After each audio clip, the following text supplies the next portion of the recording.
रहने को सदा दहर में आता नहीं कोई, तुम जैसे गए ऐसे भी जाता नहीं कोई। उत्तर प्रदेश की राजनीति और मुलायम सिंह यादव परिवार से जुड़ी एक ऐसी खबर ने पूरे प्रदेश को गहरे सदमे में डाल दिया, जिस पर यकीन कर पाना हर किसी के लिए मुश्किल हो रहा है। समाजवादी पार्टी के राष्ट्रीय अध्यक्ष अखिलेश यादव के सौतेले भाई और बीजेपी नेता अपर्णा बिष्ट के पति प्रतीक यादव अब इस दुनिया में नहीं रहे। महज 38 साल की उम्र में उनका यूं अचानक चले जाना सिर्फ एक परिवार की निजी त्रासदी नहीं, बल्कि उन तमाम लोगों के लिए भी बड़ा आघात है जो उन्हें करीब से जानते थे। बुधवार की सुबह जैसे ही लखनऊ से ये खबर बाहर आई कि प्रतीक यादव का निधन हो गया, पूरे राजनीतिक गलियारे में सन्नाटा छा गया। यादव परिवार के घर पर मातम पसर गया। समाजवादी पार्टी के कार्यकर्ता, समर्थक, रिश्तेदार और करीबी दोस्त स्तब्ध रह गए। किसी को यकीन नहीं हो रहा था कि हमेशा फिट दिखने वाला, जिम में घंटों पसीना बहाने वाला और खुद को मजबूत रखने वाला इंसान इतनी जल्दी जिंदगी की जंग हार जाएगा। मुलायम सिंह यादव और उनकी दूसरी पत्नी साधना गुप्ता के छोटे बेटे प्रतीक यादव ने हमेशा राजनीति की चमक दमक से खुद को दूर रखा। यादव परिवार का हिस्सा होने के बावजूद उन्होंने कभी राजनीतिक मंचों पर अपनी पहचान बनाने की कोशिश नहीं की। वे भीड़ से अलग रहने वाले इंसान थे। उन्हें सत्ता नहीं बल्कि अपनी मेहनत से बनाई दुनिया पसंद थी। उन्होंने बिजनेस, फिटनेस और अपनी निजी जिंदगी को ही अपनी असली पहचान बनाया। लेकिन शायद जिंदगी के भीतर चल रही लड़ाई किसी को दिखाई नहीं दे रही थी। बताया जा रहा है कि पिछले कई महीनों से उनकी तबीयत लगातार खराब चल रही थी। लीवर और फेफड़ों से जुड़ी गंभीर बीमारियां धीरे धीरे उनके शरीर को कमज़ोर कर रही थी। कई बार उन्हें अस्पताल में भर्ती भी कराया गया। कभी हालत सुधरती तो परिवार को उम्मीद बनती कि सब ठीक हो जाएगा, लेकिन बीमारी अंदर ही अंदर उन्हें तोड़ती जा रही थी। कुछ समय पहले भी उनकी हालत बिगड़ने पर उन्हें लखनऊ के मेदांता अस्पताल में भर्ती कराया गया था। उस दौरान परिवार के कई सदस्य उनसे मिलने पहुंचे थे। अखिलेश यादव भी अपने छोटे भाई से मिलने पहुंचे थे। परिवार को लगा था कि शायद अब सब सामान्य हो जाएगा। इलाज के बाद उन्हें घर भी ले जाया गया, लेकिन किसे पता था कि ये राहत कुछ दिनों की ही है। बुधवार सुबह अचानक उनकी तबीयत ज़्यादा बिगड़ गई। आनन फानन में उन्हें लखनऊ के सिविल अस्पताल ले जाया गया। परिवार के लोग घबराए हुए थे। हर कोई यही दुआ कर रहा था कि प्रतीक बच जाएं, लेकिन डॉक्टरों की तमाम कोशिशें नाकाम रहीं। अस्पताल में उन्हें मृत घोषित कर दिया गया। कहा जाता है कि इंसान की पहचान सिर्फ उसके नाम से नहीं बल्कि उसके स्वभाव से होती है, और प्रतीक यादव का स्वभाव बेहद शांत और सरल माना जाता था। वे विवादों से दूर रहते थे। राजनीति के शोर शराबे से अलग उन्होंने अपनी जिंदगी अपनी शर्तों पर जीने की कोशिश की। फिटनेस उनके जीवन का सबसे बड़ा हिस्सा थी। जिम उनके लिए सिर्फ कारोबार नहीं था बल्कि एक जुनून था।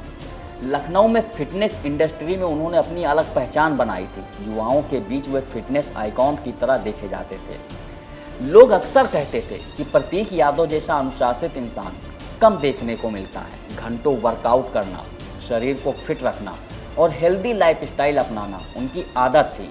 लेकिन जिंदगी कभी कभी सबसे मजबूत दिखने वाले इंसान को भी भीतर से तोड़ देती है। प्रतीक यादव ने यूनाइटेड किंगडम की लीड्स यूनिवर्सिटी से MBA की पढ़ाई की थी। पढ़ाई पूरी करने के बाद उन्होंने बिजनेस की दुनिया में कदम रखा। रियल एस्टेट और फिटनेस सेक्टर में उन्होंने मेहनत से अपना करियर बनाया। राजनीति उनके लिए कभी प्राथमिकता रही ही नहीं। साल 2017 में दिए एक इंटरव्यू में उन्होंने साफ कहा था कि वे राजनीति में नहीं आना चाहते। वे अपने कारोबार और निजी जिंदगी में खुश हैं। हालांकि समय समय पर यह चर्चा जरूर होती रही कि यादव परिवार का हिस्सा होने के कारण वे कभी राजनीति में एंट्री ले सकते हैं, लेकिन उन्होंने हमेशा इससे दूरी बनाए रखी। प्रतीक यादव के निधन के बाद जब अखिलेश यादव पोस्टमार्टम हाउस से बाहर निकले तो उनका दर्द साफ दिखाई दे रहा था। एक बड़े नेता की जगह उस समय वहां सिर्फ एक बड़ा भाई खड़ा था, जिसने अपने छोटे भाई को खो दिया था। उन्होंने बेहद भावुक आवाज़ में कहा कि प्रतीक बहुत अच्छा लड़का था, हमेशा अपने काम में व्यस्त रहता था। उन्होंने बताया कि करीब 2 महीने पहले उनकी मुलाकात हुई थी और उन्होंने प्रतीक को अपने स्वास्थ्य का ध्यान रखने की सलाह दी थी। अखिलेश यादव ने यह भी कहा कि बिजनेस में आने वाले उतार चढ़ाव इंसान को मानसिक रूप से भी प्रभावित करते हैं। उन्होंने परिवार की एकजुटता पर जोर देते हुए कहा कि इस दुख की घड़ी में पूरा परिवार साथ खड़ा है। मैंने प्रतीक को बचपन से देखा है। आज वो हमारे बीच नहीं है, बहुत दुख है। नहीं ले पाएंगे, मेरा सीना दबा हुआ है। नौजवान इसलिए था कि बचपन से ही उसे स्वास्थ्य के प्रति, अपने हेल्थ के प्रति और वो कुछ जीवन में आगे बढ़ करके काम करना चाहता था। एक बहुत अच्छा लड़का जो अपने मेहनत से कुछ करना चाहता था। बहुत दुखद है वो आज हमारे बीच नहीं है। स्वाभाविक है कि जो कानूनी और जो कानून कहता है और जो परिवार के लोग कहेंगे उस हिसाब से हम लोग मानेंगे बात। अखिलेश जी, आखिरी टाइम आपकी बात कब हुई थी? बात कब हुई थी आपकी? ये तारीख तो नहीं बता सकता हूँ मैं, लेकिन कुछ दिन पहले मेरी मुलाकात हुई थी, लगभग 2 महीने पहले। उस समय भी मैंने यही कहा था कि अपने स्वास्थ्य का ध्यान रखिए और अपने कारोबार को आगे बढ़ाइए। कभी कभी फाइनेंशियल या कुछ जो कारोबार में जो नुकसान होता है उससे कई बार लोग बहुत दुखी हो जाते हैं।